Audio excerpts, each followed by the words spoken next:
ఐదేళ్ల వైఎస్ జగన్ వివిధ పథకాల రూపంలో నేరుగా డబ్బులు అందించారు. దాంతో భారీగా పెరిగిన రాష్ట్ర జీఎస్టీ కానీ అధికారంలోకి వచ్చి 7 నెలలైనా ఒక్క పథకం కూడా సరిగ్గా అమలు చేయని నారా చంద్రబాబు నాయుడు. దీంతో ప్రజల్లో గణనీయంగా తగ్గిపోయిన కొనుగోలు శక్తి ప్రభావంతో మైనస్లోకి వెళ్లిపోయిన జీఎస్టీ రానున్న రోజుల్లో మరింత దిగజారిపోయే ప్రమాదం. రాజకీయ విశ్లేషకుడు మాకిరెడ్డి పురుషోత్తం రెడ్డి. ఆంధ్రప్రదేశ్ రాష్ట్ర ఆర్థిక పరిస్థితి పైన కేంద్ర ప్రభుత్వం నిరంతరం నివేదికలు ఇస్తూ ఉంటుంది.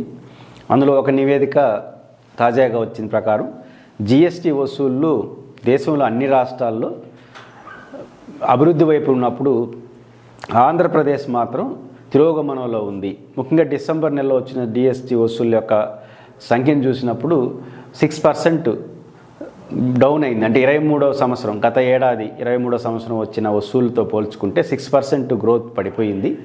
మన సమీపంలో ఉన్నటువంటి తెలంగాణ రాష్ట్రంలో 10% గ్రోత్ రేట్ ఉంది అని చెప్పి వచ్చింది. సార్వజనీనంగా దేశవ్యాప్తంగా జీఎస్టీ వసూలు పెరిగినాయి. ఆంధ్రప్రదేశ్ మాత్రం ఎక్సెప్షన్ 1 స్టేట్ 6% తగ్గింది. సాధారణంగా జీఎస్టీ ఎప్పుడు కూడా పెరుగుతూనే ఉంటుంది, జనరల్ అభివృద్ధితో సంబంధం లేకుండా కూడా. ఎందుకంటే జీఎస్టీ అంటే ఏంటి? కొనుగోళ్ళు. అంటే ప్రజలు ఎక్కువ వస్తువులు కొనుక్కోవడం, ఎక్కువ మంది ప్రజలు కొనుగోలు ప్రక్రియలో పాల్గొన్నప్పుడు అది జీఎస్టీ వసూళ్ళు అవుతాయి, ప్రభుత్వానికి ఆదాయం వస్తుంది. ఆంధ్రప్రదేశ్ జీఎస్టీ అన్ఎక్స్పెక్టెడ్గా పడిపోవడానికి కారణం ఏంటంటే 23వ సంవత్సరం జగన్మోహన్ రెడ్డి గారు ముఖ్యమంత్రిగా ఉన్నప్పుడు ఉన్నదానికన్నా చంద్రబాబు గారు వచ్చినప్పుడు పడిపోవడం ఏంటి అనే చర్చ వస్తూ ఉంటుంది.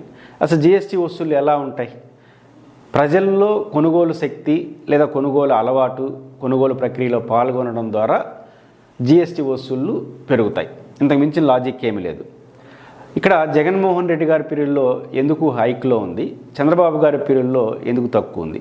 జీఎస్టీని అభివృద్ధికి నమూనాగా చూస్తాం కదా. జీఎస్టీ వసూలు పెరగడం అంటే అభివృద్ధి జరుగుతున్నట్లు లెక్కగా మనం చూస్తాం.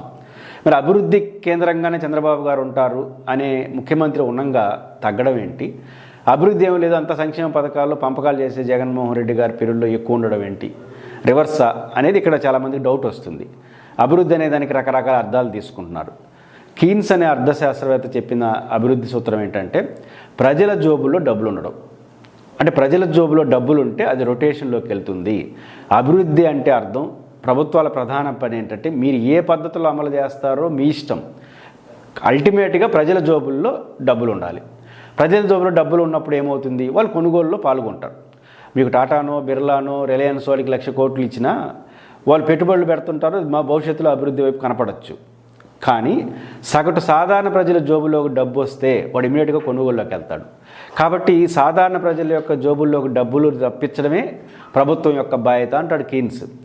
దాన్ని తూచా తప్పకుండా పాటించే ప్రయత్నంలో భాగంగా జగన్మోహన్ రెడ్డి గారు 5 ఏళ్ల కాలంలో 2,50,000 కోట్ల రూపాయలు నేరుగా డీపీటీ సిస్టమ్ ద్వారా ప్రజలకి అందించారు. సరాసరి సంవత్సరానికి 50 నుంచి 60,000 కోట్ల రూపాయలు ప్రజల జోబుల్లోకి డబ్బుల రూపంలో వచ్చినాయి. ప్రజల జోబులు, సాధారణ ప్రజల డబ్బుల రూపంలో వచ్చినప్పుడు ఏమవుతుంది? వాళ్ళు అంటే కొనుగోలులో పాల్గొంటారు. ఇప్పుడు ఉదాహరణకు ఈ 6 నెలల్లో జీఎస్టీ తగ్గుతా వస్తూ ఉంది. కారణం ఏంటి?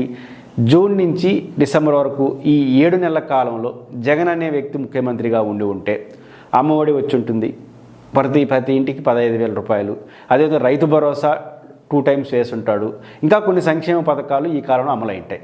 కనీసం 30,000 కోట్ల రూపాయలు ఈ 4-5 నెలల కాలంలో జగన్మోహన్ రెడ్డి గారు ప్రజల జోబుల్లోకి డబ్బులు వేసి ఉంటాడు. కానీ చంద్రబాబు గారు వచ్చిన తర్వాత ఒక సామాజిక పెన్షన్స్ మినహాయించి మిగతా ఏమీ రావట్లేదు.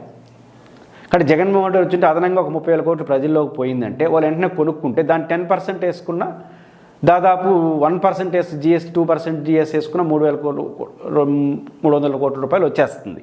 అందులో ఇప్పుడు తగ్గింది కూడా అదే, 6% తగ్గిందంటే 350 కోట్లు, 400 కోట్లు ఈ నెల తగ్గింది కేంద్ర ప్రభుత్వ లెక్కల ప్రకారం.